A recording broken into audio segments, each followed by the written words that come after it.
Tough loss tonight. Give Richmond credit. They did a heck of a job. They came in ready to play. They really wanted to win the game. And so let's give them credit. They shot the ball well. They are a small team that moves around a lot. Jones gave us problems all night. Buckingham obviously had a great first half. They back cut us a little bit too much. But we just didn't have that eye of the tiger early on in the game. We got it a little bit in the second half. We bounced back in the second half, but just didn't have enough offensively against Richmond tonight. Take your hats off to them. This wasn't one of our better games. We've had some really good games here recently, but just couldn't get over the hump tonight. But give them credit. They played a good basketball game. I feel bad for our seniors because obviously if we would have won this game, we would have had another home game based on the bracket in the NIT with Oakland winning. But, I really wanted our 20th win tonight. Thought that would have been great. Crowd showed up. How many fans did we have tonight? Was it 4,000? It felt like 14. Okay, so thank everybody for coming out tonight and trying to inspire our team to win. Kind of touched on this a second ago, but obviously you make a lot of progress at the SEC tournament, going Yeah. as far as you did. It seemed like there were some of the same things that the scoring droughts, long, efforts that you missed 7 of your last 8. I mean, those kind of things. Is this the same? Well, I just think, we not only missed some shots, we were hesitant to shoot. There were some shots that I think we passed up. But, again, I'm not going to allow, as much as I hate to lose, I'm not going to allow this game to dictate the entire season or, some of the progress we made at the end of the season. But I sure wanted this win. It doesn't feel good. I feel bad for our seniors. I feel bad for our fans that showed up tonight. But we got to get better, guys. You've seen our team all year. We've had droughts like this all throughout the regular season. We can go all the way back to the non-conference playing at Texas. We couldn't score against Clemson in the first half. And, I can point out 8 games where we've had these type of droughts. And some of it's, we got to improve in terms of the way we take care of the ball in practice and, finish our layups, make our open shots, make our free throws. And the guys that are returning, they got to get better. And the guys that are coming in, they got to come in and give us a huge boost in some of the areas that we're weak. Coach, given their size and their ability to move the ball, it really seemed to negate a lot of what Jimmy's been able to do. Having him on the floor, certainly couldn't have Jimmy and Dante on the floor at the same time. Oh, no. How much did that affect you? Yeah, a little bit. I just think not being able to capitalize on our size advantage early in the game.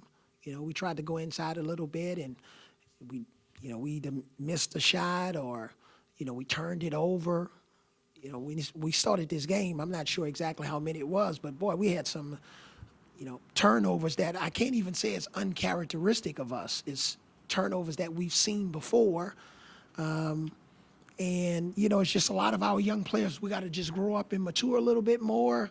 I thought I saw some signs of it in the SEC tournament, but we kind of went back to some of the situations that we had during the regular season where we just didn't play smart enough and didn't have enough ball security.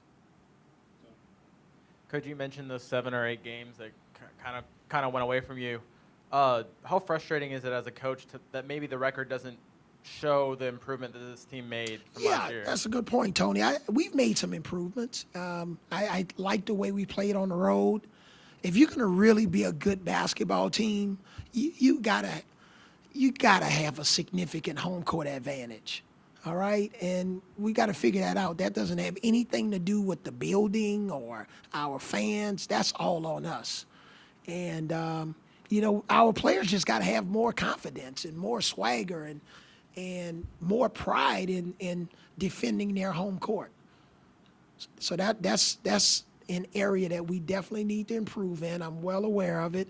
And then, just trying to figure out, 5, 7, 8, 9, 10, 11 guys that really just don't like to lose. They don't want to lose a minute in the game. If they lose a minute or 4 minutes or 5 minutes, there's just something about you, when you have that balance of you really don't like to lose, but at the same time you have confidence that you can get the job done. You can make the shot. You can make the free throw. You can make the pass.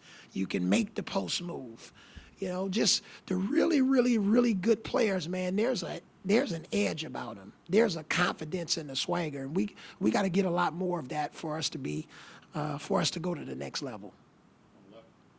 How difficult was it to prepare for their Princeton offense? Did you look at Vanderbilt from last year? And also, were you familiar with TJ Klein because he's from Plano? Yeah, and, I'm and very Lieber- familiar. yeah. We got to work on him when there was a group of maybe 3 or 4 teams we thought we were going to play. So we got to work on them, and it wasn't necessarily anything that surprised us. They just executed. Really good bounce passes back door. Sometimes they put our big guys in the bind. But that's why, in terms of the way we're recruiting, we want to be able to play against any type of style. And, as the game was going on, or as the game was ending, I was even thinking about guys like Daniel Giddings, right? Him being able to play in games like this. Klein was able to draw, I guess, some of the bigs from out to the perimeter. How big was that for them to free up the guard? It was good. That's their style. You see it with Luke Cornett, being able to draw a lot of the big guys. When you have a center that can shoot the three and pass, that's pretty impressive.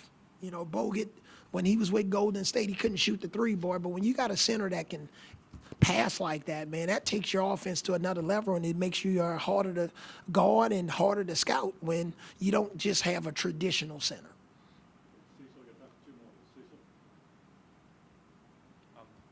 Also, for whatever reason, Braxton just hadn't seemed to be in a good rhythm for the last 2 games. Is there any particular You know what? reason? Or I just think just out of sync, just didn't get off to a good start.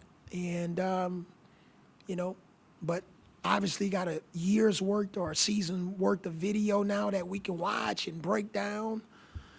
We got some guys that's coming back that's going to be in their 3rd year, like Riley with us, and Braxton's coming back in his 2nd year.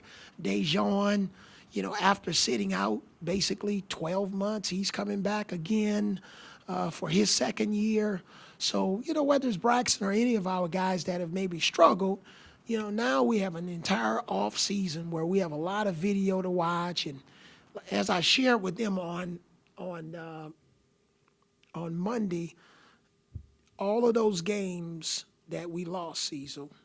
So now when we start working out, whenever we can legally work out per NCAA rules, now when I'm talking about catching the ball with 2 hands or getting on the correct pivot foot or going up strong for a jump hook, proper spacing, knowing the clock, the situations at the end of a game of when to break it off and not turn the ball over. I can go over about 15 different examples. Now, when we start, hopefully those guys that have been in the NIT for 2 years in a row that want to go to the NCAA tournament, they'll listen a lot closer and hopefully graduate from some of the mistakes we made during the regular season so that when we're in season next year, it won't take us until the SEC tournament to graduate.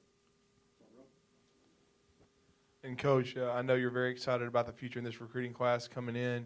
Now you'll be ingratiating several young players into your program. Talk about the steps you'll take. You have returners coming back, like Riley Norris and like your juniors, but now you'll be trying to, as quickly as possible, get these guys ready that are coming in. Well, I think the really high-level programs, Drew, this is what I see based on the kind of a panoramic view that I've had with all of the programs. Are those kids young? Yes. But they come in and they're ready to go from day one. All right? When you look at, I'm not going to name other schools that are not in the SEC, but let's just take Kentucky, for example. There's no benching De'Aaron Fox until the 25th game of the season because it takes him that long to get going. They're ready to go. All right, we've tried to recruit in a way that the players that are returning next year, they're going to have some experience, but the guys that are coming in, we're ready to go. And maybe not all 5, but hopefully 2, hopefully 3. You know, you look at when a particular ACC school lost to, I won't mention their names because they might use it for advertisement, but they lost maybe in the first round, but then you add Tyus Jones and Okafor, and all of a sudden things happen. So we got a lot of work to do, but I'm as disappointed as I am about this loss for our fans and our seniors. You know, I'm still encouraged. When I sat before you guys, what was it? I think it was April 8th, whenever we had that press conference. I never made any bold promises about NCAA tournament and 20-win seasons in the first 2 years. Our whole program has been pointing to year 3. Now, I wanted to speed it up a little bit at the end of the season because I saw some maturity, and I actually thought we were going to beat Kentucky. But it didn't happen, and it didn't happen tonight. But we're still right on schedule. I'm as encouraged about what we're doing with the program as I was from day one. Last question in the back. Hey, Coach, just one. Sorry about that. Where are you? If you right here, Oh, yeah. right here at the camera. If you had to summarize this season in a sentence or two, what would you say? In a sentence or two, I would say Alabama basketball is still trending in the right direction.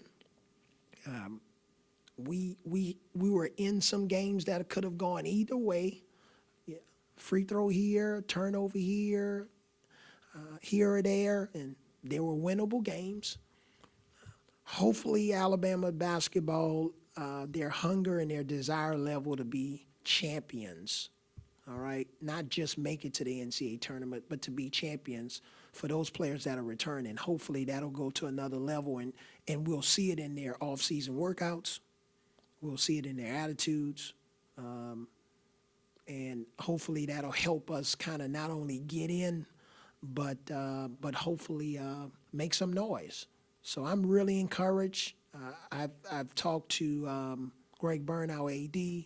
Obviously, Coach Battle is always in our corner. He's been very encouraging, and he reminded me today about what we talked about when he hired me, and in that interviewing session. So. We want to go somewhere.